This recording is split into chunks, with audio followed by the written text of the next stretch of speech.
Hello friends, आपका study with Kiran YouTube channel में स्वागत है। आज हम मैथ का टॉपिक करेंगे। वो हमारे पिछला टॉपिक चल रहा था, उसे कंप्लीट करेंगे। कौन सा चल रहा था? Triangle, quadrilateral and circle.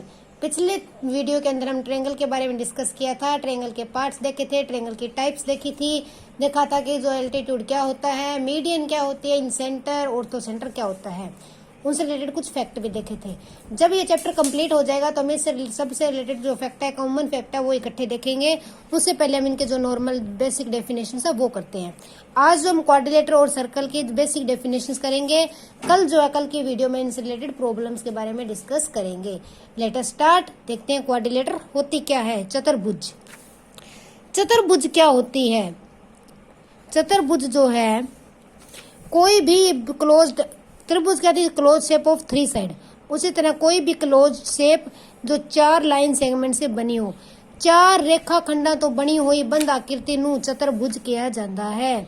चार रेखा खंडा तो बनी हुई बंद आकृति नु चतुर्भुज कहा जाता है। ये वर्ड जरूर लगाना है, बंद आकृति। एग्जाम में कंफ्यूज करने के लिए सब बेसिक क्वेश्चन भी डाल सकते हैं।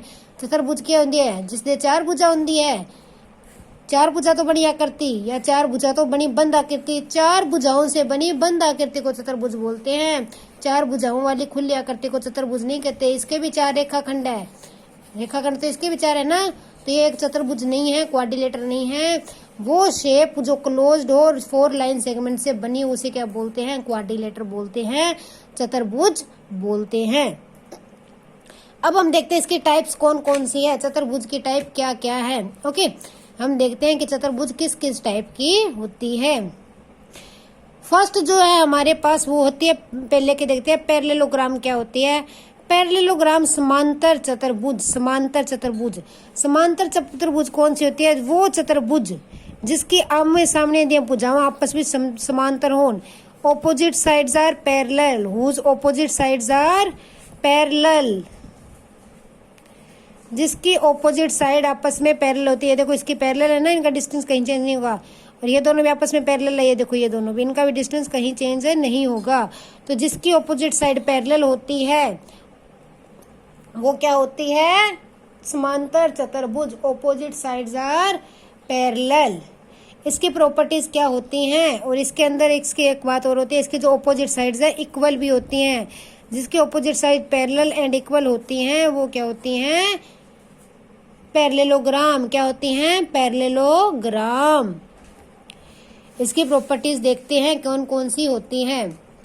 फर्स्ट है ऑपोजिट साइड आर इक्वल। जो इसकी ऑपोजिट साइड्स होती हैं, भुजाएं होती हैं, वो बराबर होती हैं, वो इक्वल होती हैं। Opposite sides are equal. Opposite angle are equal. ये मैं यहाँ बनाती हूँ, आप देखते हैं। इसके ऑपोजिट एंगल क्या होंगे? इक्वल होंगे। Opposite angle are equal, opposite side are equal. इसके जो डायगोनल होते हैं वो एक दूसरे को क्या करते हैं? बाइसेक्ट करते हैं। क्या करते हैं? बाइसेक्ट करते हैं, सेम पार्ट्स में डिवाइड करते हैं। क्या करते हैं? सेम पार्ट्स में डिवाइड करते हैं, एक दूसरे को क्या करते हैं? बाइसेक्ट करते हैं। डायगोनल क्या करते हैं? Bisect each other. क्या करते हैं? एक दूसरे को बाइसेक्ट करते हैं। सम ऑफ एडजेस्टेंट एंगल इज 180। जो इसके लागवे कोण है, ये दोनों कोण है, इनका सम क्या बनेगा? 180। ये दोनों भी आपस में लागवे, इनका भी सम क्या बनेगा? 180। ये दोनों भी क्या लागवे, ये देखो 180। ये देखो क्या बन रही है, ये वो अपनी ट्रांसवर्सल लाइन वाला बन रहा नहीं है, देखो इस तरह से। तो ये एक ट्रांसवर्सल लाइन के एक साइड के एंगल है, तो ये क्या होंगे? 180 होते हैं ना, तो इसमें वो प्रॉपर्टी लगी है। तो इसके लागवे कोणों का जोड़ कितना होता है? 180 होता है। क्या होता है? इसके लागवे कोणों का जोड़ क्या होता है? 180। तो पैरेललोग्राम क्या होती है? जिसके ऑपोजिट साइड इक्वल होती है, ऑपोजिट एंगल इक्वल होते हैं। ऑपोजिट एंगल इक्वल क्यों होते हैं हमें ये पता होना चाहिए। देखो ये पैरेललोग्राम है हमारी, ठीक है, हमें पता है इसके ऑपोजिट साइड, ये वाली साइड ये इसकी इक्वल है, ये साइड इसकी इक्वल है। आपको ना ट्रायंगल वाले में कंग्रुएंस वाली बात बता देती हूँ। लाइन टॉपिक था कंग्रुएंस वाला, तो वो क्या होता है? कंग्रुएंस का क्या मतलब होता है? जब भी कोई ट्रायंगल की तीन चीजें एक समान आ जाए आपस में, तीन चार ट्रायंगल होते हैं, दो ट्रायंगल की दो भुजाएं और एक एंगल समान आ जाए तो वो कॉन्ग्रुएंट होती है। तीनों साइड इक्वल आ जाए तो कॉन्ग्रुएंट होती है। राइट एंगल ट्रायंगल है तो हाइपोटेन्यूस और साइड इक्वल आ जाए तो वो कॉन्ग्रुएंट होती है। तो ये प्रॉपर्टीज जो जब दो ट्रायंगल में बन जाए ना तो वो क्या हो जाती है, कॉन्ग्रुएंट हो जाती है आपस में। ठीक है, इसको बाद में थोड़ा सा और बता दूंगी डीपली। तो हम देखते हैं इसके एंगल इक्वल क्या होते हैं। ये देखो, ये साइड और ये साइड क्या है, मैंने इसके बीच में डायगोनल बनाया। एक ये ट्रायंगल बन गई मेरी और एक ये वाली ट्रायंगल बन गई, दो बन गई ना। मुझे पता है ये दोनों साइड क्या इक्वल है, ये दोनों साइड आपस में क्या इक्वल, और ये इनकी क्या कॉमन साइड। तो ऐसे ऐसे प्रॉपर्टी से ये दोनों ट्रायंगल क्या होगी, कंगुरेंट होगी। जब भी ट्रायंगल कंगुरेंट हो जाते हैं तो उनके एंगल क्या हो जाते हैं, इक्वल हो जाते हैं। तो ये एंगल इसके इक्वल हो जाएगा ना, तो इसके ऑपोजिट एंगल क्या होते हैं, इक्वल होते हैं पैरेललोग्राम के। ये ऑपोजिट एंगल क्या होंगे, इक्वल होंगे। और एक एडजस्टेंट एंगल का सम कितना होता है, 180 होता है, चाहे किसी तरह से एडजस्टेंट है। तो ये किसकी थी, पैरेललोग्राम की प्रॉपर्टीज थी, इन्हें याद कर लेना अच्छी तरह से। नेक्स्ट आती है हमारे पास रोम्बस। रोम्बस भी एक पैरेललोग्राम होती है, लेकिन कौन सी होती है, जिसकी सारी साइड इक्वल हो, not only opposite. A parallelogram whose all side are equal, जिसकी सारी साइड आपस में इक्वल होती है। जिस पैरेललोग्राम की सारी साइड आपस में इक्वल होती है उसे क्या कहते हैं, रोम्बस। क्या कहते हैं, रोम्बस। क्या क्या प्रॉपर्टीज है इसकी, ऑल साइड इक्वल, सारी भुजाएं बराबर होती है, एडजस्टेंट एंगल का सम 180 होता है, ऑपोजिट एंगल क्या होते हैं, इक्वल होते हैं, डायगोनल एक दूसरे को परपेंडिकुलरली बाइसेक्ट करते हैं। ये मेरी रोम्बस है। रोम्बस के जो डायगोनल हैं ये एक दूसरे को क्या करते हैं, एकदम 90 डिग्री पे बाइसेक्ट करते हैं। बाइसेक्ट तो करते हैं लेकिन कौन से डिग्री पे, 90 डिग्री पे करते हैं। तो ये किसकी थी, रोम्बस की खासियत थी। रोम्बस भी एक पैरेललोग्राम होती है जिसकी सारी साइडें बराबर होती है, जिसके एडजस्टेंट एंगल का सम 180 होता है, ऑपोजिट एंगल इक्वल होते हैं और डायगोनल बाइसेक्ट करते हैं इस चित्र को परपेंडिकुलर। अब हमारे एग्जाम में क्वेश्चन बन जाए, is all parallelogram are rhombus, no, ये गलत होगा। लेकिन ये बन जाए, is are rhombus are parallelogram, yes. Rhombus क्या होती है, हर एक रोम्बस एक पैरेललोग्राम ही तो होती है। ये पैरेललोग्राम की प्रॉपर्टीज को फॉलो करता है। ऑपोजिट साइड पैरेलल होती हैं, ऑपोजिट साइड इक्वल होती हैं, यही तो हमारे पैरेललोग्राम की प्रॉपर्टी थी। तो हर एक रोम्बस एक पैरेललोग्राम होती है, लेकिन हर एक पैरेललोग्राम एक रोम्बस नहीं होती है, नहीं हो सकती है। ओके, नेक्स्ट जो है वो हमारा है रेक्टेंगल। रेक्टेंगल भी एक पैरेललोग्राम है, रेक्टेंगल भी एक पैरेललोग्राम है, whose each angle is right angle. लेकिन इसकी क्या खासियत है, इसका हर एक एंगल क्या होता है, 90 डिग्री का होता है। वो पैरेललोग्राम जिसका हर एक एंगल 90 डिग्री का हो। अब ये क्वेश्चन बन जाए, is all rectangle are parallelogram, no. Is yes, sorry मैंने गलत बोल दिया, is all rectangle are parallelogram, yes. हर एक रेक्टेंगल एक समांतर चतुर्भुज होता है। Is all parallelogram are rectangle, no, क्योंकि पैरेललोग्राम में जरूरी नहीं है 90 डिग्री के एंगल हो, कुछ भी हो सकता है। वो पैरेललोग्राम जिनका एंगल 90 का हो वो क्या हो जाते हैं, रेक्टेंगल हो जाते हैं। ओके, तो रेक्टेंगल क्या होता है, a parallelogram whose all angle are 90 degree, whose all angle are 90 degree. Next है स्क्वायर। स्क्वायर क्या होता है, एक पैरेललोग्राम जिसका हर एक एंगल क्या होता है, 90 डिग्री का होता है। सेकेंडली जो उसकी साइड्स हैं वो सारी आपस में इक्वल होती हैं, all sides are equal. Square is a parallelogram whose each angle is 90 and all side equal. इसका हर एक एंगल क्या होता है, 90 डिग्री का होता है और हर एक साइड आपस में क्या होती है, इक्वल होती है। तो उसे क्या कहते हैं, स्क्वायर कहते हैं, वर्ग कहते हैं। नेक्स्ट जो हमारी टाइप है क्वाड्रिलेटर की है वो है ट्रेपीजियम। क्या है, ट्रेपीजियम। ट्रेपीजियम क्या होता है, एक क्वाड्रिलेटर जिसका एक पेयर ऑफ पैरेलल साइड, एक इस तरह के चतुर्भुज जिसमें दो साइडें बस एक ही ऑपोजिट पेयर हो, पैरेलल हो, ये वाली पैरेलल ना हो, तो उसे क्या बोलते हैं, ट्रेपीजियम बोलते हैं। क्या बोलते हैं, ट्रेपीजियम। जिसकी दो साइड आपस में पैरेलल है लेकिन बाकी दो पैरेलल नहीं है। ये देखो, ये एक पैरेलल है ना, ये दोनों पैरेलल नहीं है। तो जिसकी सिर्फ एक ही पेयर हो पैरेलल साइड का वो क्या होता है, ट्रेपीजियम होता है। वो क्या होता है, ट्रेपीजियम। इसकी ये इधर वाली साइड्स हैं, ये दोनों पैरेलल, ये नहीं है, तो इसे क्या बोलते हैं, ट्रेपीजियम। क्या बोलते हैं, ट्रेपीजियम। जिसकी एक पेयर होता है वो पैरेलल साइड का, बाकी इधर दो साइड है वो पैरेलल नहीं होती है। नेक्स्ट हमारे पास है आइसोसेल्स ट्रेपेजियम। अब आइसोसेल्स ट्रायंगल क्या थी, जिसकी दो भुजाएं सेम हो, उसी तरह से आइसोसेल्स ट्रेपेजियम क्या होगा, जिसकी नॉन पैरेलल साइड इक्वल हो, ना कि parallel, non parallel side equal होती हैं। ये देखो इस तरह का ट्रेपेजियम मैं बनाती हूँ, जिसकी, एक मिनट रिफ्लेक्शन पड़ रहा है थोड़ा, पहले मैं बना लूं। ये दोनों साइड पैरेलल है, ये तो छोटी बड़ी है, लेकिन जो इसकी ये साइड है नॉन पैरेलल, वेट यस, जो इसकी नॉन पैरेलल साइड है वो क्या होती है, इक्वल होती हैं। जिस ट्रेपेजियम की नॉन पैरेलल साइड इक्वल होती हैं वो क्या होता है, आइसोसेल्स ट्रेपेजियम होता है। क्या होता है, आइसोसेल्स ट्रेपेजियम। इसके अगली जो हमारे पास कैटेगरी है वो क्या है, काइट।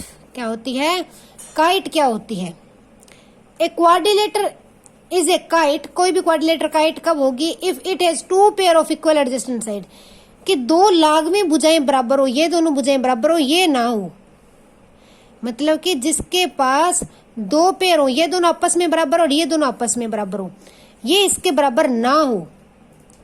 ठीक है, अगर फॉर एग्जांपल ये वाली और ये वाली इक्वल है और ये वाली और ये वाली इक्वल है, तो ये क्या बनेगी, काइट बनेगी। ये दोनों आपस में बराबर है, ये दोनों आपस में बराबर है। ऑपोजिट इक्वल नहीं होनी चाहिए लेकिन एडजेस्टेंट इक्वल होनी चाहिए। या फिर ये ले लेते हैं, ये दोनों सेम है और ये जो दोनों सेम है नहीं है, ये दोनों अलग है, ये दोनों अलग है। तो ये देखो, ये दो लागवी भुजाएं तो आपस में बराबर है, ये दोनों लागवी आपस में बराबर है, ये वाली लागवी आपस में बराबर है, एडजेस्टेंट साइड। लेकिन ऑपोजिट साइड अनइक्वल है, तो वो क्या बनती है, काइट बनती है। क्या बनती है, काइट बनती है। तो ये थी हमारी क्वाड्रिलेटर की टाइप की, क्वाड्रिलेटर किस किस तरह की होती है, उसकी कुछ प्रॉपर्टीज भी हमने आज डिस्कस कर ली। अब हम देखते हैं सर्कल के कौन कौन से पार्ट होते हैं। नेक्स्ट वीडियो में हम देखेंगे सर्कल और क्वाड्रिलेटर से रिलेटेड मिक्स्ड प्रॉब्लम्स। ओके, तो अभी एक बार हम देख लेते हैं कि सर्कल के बारे में थोड़ा देख लेते हैं कि सर्कल के पार्ट कौन से होते हैं। अभी तक हमने क्या डिस्कस की थी, क्वाड्रिलेटर डिस्कस की थी कि क्वाड्रिलेटर क्या होती है, फिर देखो उसकी टाइप क्या होती है। सबसे पहले पैरेललोग्राम देखी, उसकी प्रॉपर्टीज देखी, फिर हमने जो देखा रोम्बस क्या होती है, फिर रोम्बस की प्रॉपर्टीज, रेक्टेंगल, फिर स्क्वायर देखा, फिर ट्रेपेजियम, फिर देखा आइसोसेल्स ट्रेपेजियम, और फिर देखी हमारी काइट। तो ये सारी क्या थी, हमारे क्वाड्रिलेटर की टाइप्स थी। अब देखते हैं सर्कल। सर्कल क्या होता है, सर्कल एक राउंड शेप होती है जिसके है एक इसकी जो केंद्र से हमेशा दूरी सेम रहती है बार वाले घेरे की, उसे क्या बोलते हैं, सर्कल बोलते हैं। सर्कल की डेफिनेशन तो सबको पता ही होगी।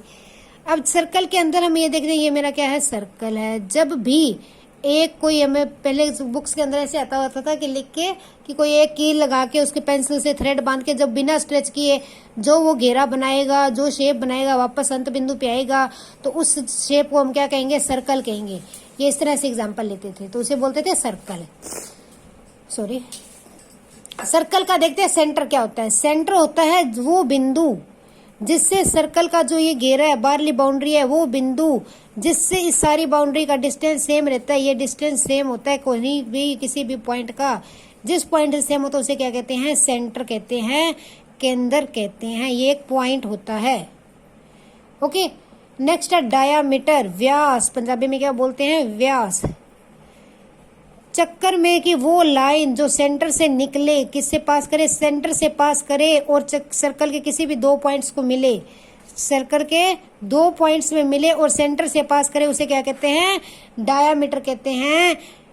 क्या कहते हैं, व्यास कहते हैं। वो लाइन जो सेंटर विचों पास होवे अते चक्कर नु दो भागों पे काटे, तो उसे क्या कहते हैं, चक्कर को दो बिंदुओं पे टच करे, उसे क्या कहते हैं, डायामीटर कहते हैं। क्या कहते हैं, डायामीटर, व्यास कहते हैं। उसके बाद है रेडियस। रेडियस क्या होता है, अर्धव्यास। केंद्र से जो लाइन चक्कर के केंद्र को किसी भी हिस्से पे मिलाए, चक्कर के किसी भी पॉइंट पे मिलाए, वो क्या होता है, अर्धव्यास होता है, रेडियस होता है। क्या होता है, रेडियस होता है। उसे क्या बोलते हैं हम, रेडियस बोलते हैं।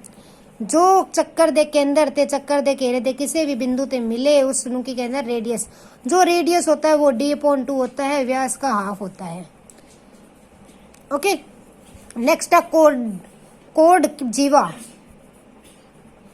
जीवा क्या होती है, चक्कर के कोई भी दो पॉइंटों को मिलाने वाली, चक्कर के घेरे के कोई भी दो पॉइंटों को जो मिलाती है, लाइन जो रेखा मिलाती है, उसे क्या कहते हैं, कोड कहते हैं। ये सब क्या है, चक्कर की जीवा है, कोड है। डायामीटर भी क्या है, कोड ही है ना। कोड की क्या डेफिनेशन है, जो चक्कर दे दो, जो चक्कर नु दो बिंदुओं ते कट्टे। ये देखो, जब वो सेंटर से पास होते हैं तो क्या हुआ, लेकिन है ये कोड ही। डायामीटर भी एक जीवा, और ये लॉन्गेस्ट है। जो हमारे सर्कल की सबसे बड़ी कोड होती है ना, लॉन्गेस्ट कोड होती है, वो क्या होता है, डायामीटर होता है। क्या होता है, डायामीटर। लॉन्गेस्ट कोड of circle is known as diameter, जीवा। ओके, नेक्स्ट है सेगमेंट। सेगमेंट क्या होता है? ये हमारा सर्कल है, इसकी कोई भी ये मैंने जीवा ली, कोड ली, इसके अंदर जो एरिया आता है ये क्या है? सेगमेंट है। ये क्या है? सेगमेंट।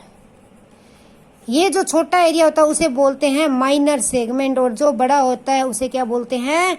Major segment. क्या बोलते हैं? Major segment.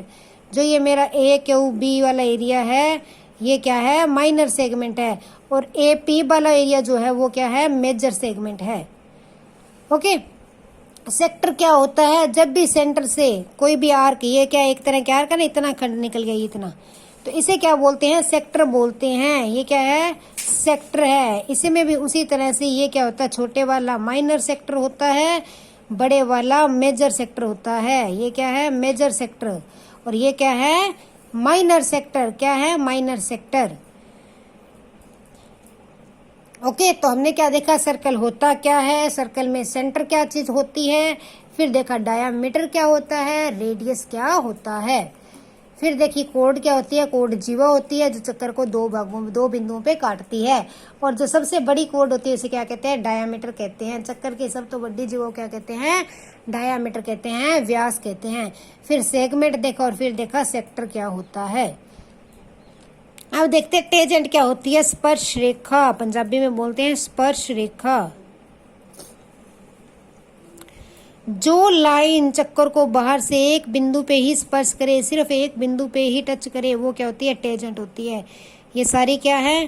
टेंजेंट्स हैं। जो सिर्फ एक बिंदु पे टच करे वो क्या होती है? टेंजेंट होती है। जो कट कर गई ना इस तरह से, वो टेंजेंट नहीं होगी। ये कट कर गई नहीं, जो चक्कर को बाहर से सिर्फ एक बिंदु पे टच करे उसे क्या कहते हैं? टेंजेंट कहते हैं, स्पर्श रेखा कहते हैं।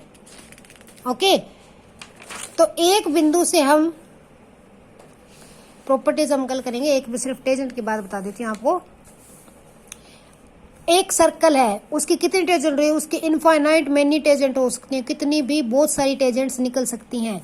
तो नंबर ऑफ टेंजेंट एक सर्कल का कितना होता है? इनफाइनाइट होता है, बहुत ज्यादा निकल सकती हैं। अगर मैं कह दूं एक बाहरी बिंदु से टेंजेंट बनानी है तो उससे कितनी टेंजेंट बन सकती है एक सर्कल पे? सॉरी, गलत हो गया, दोबारा बनाते हैं। कोई भी एक बाहरी बिंदु से एक सर्कल पे सिर्फ और सिर्फ 2 टेंजेंट बन सकती है। कितनी टेंजेंट बन सकती है? 2 टेंजेंट बन सकती हैं। कोई भी बाहरी बिंदु से एक सर्कल पे कितनी टेंजेंट बन सकती है? ज्यादा से ज्यादा एक सेम बिंदु से 2 टेंजेंट बन सकती है। और इसकी बात बताऊं, अगर ये जो टेंजेंट है ना ये आपस में बराबर होती है, सेम बिंदु से बनी हुई चक्कर पे टेंजेंट वो क्या होती है? इक्वल होती है, जो ए क्यू इक्वल होगा ए पी की। ठीक है, तो ये टेंजेंट थी। स्पर्श रेखा, जो चक्कर को किसी एक भाग पे स्पर्श करे उसे क्या कहते हैं? स्पर्श रेखा कहते हैं। तो आज हमने क्या डिस्कस किया? आज हमने पहले देखा क्वाड्रिलेटर होती क्या है, फिर क्वाड्रिलेटर की टाइप्स की, कौन कौन से टाइप की? Parallelogram, rhombus, square, rectangle and kite, trapezium, isosceles, trapezium. ये हमने हमारे जो है क्वाड्रिलेटर की टाइप की और कुछ इसकी प्रॉपर्टीज भी देखी। फिर हमने सर्कल का डिस्कस किया, सर्कल के डिफरेंट पार्ट देखे, सेंटर, रेडियस, डायमीटर देखी, कोड देखी, लॉन्गेस्ट कोड डायमीटर होती है, फिर सेक्टर देखा, सेगमेंट देखा, और फिर टेंजेंट के बारे में बात की। तो आज हमने क्वाड्रिलेटर और सर्कल का बेसिक्स डिस्कस किया है। नेक्स्ट वीडियो के अंदर हम इनसे रिलेटेड क्वेश्चन जो है और इनके प्रॉपर्टीज है वो डिस्कस करेंगे। आज के लिए इतना ही। Thanks and have a nice day. Please video को लाइक शेयर जरूर करें और चैनल को सब्सक्राइब कर दें, ताकि आपको बेल आइकन भी दबा दें ताकि आपको हर एक वीडियो का नोटिफिकेशन जल्द से जल्द मिल सके।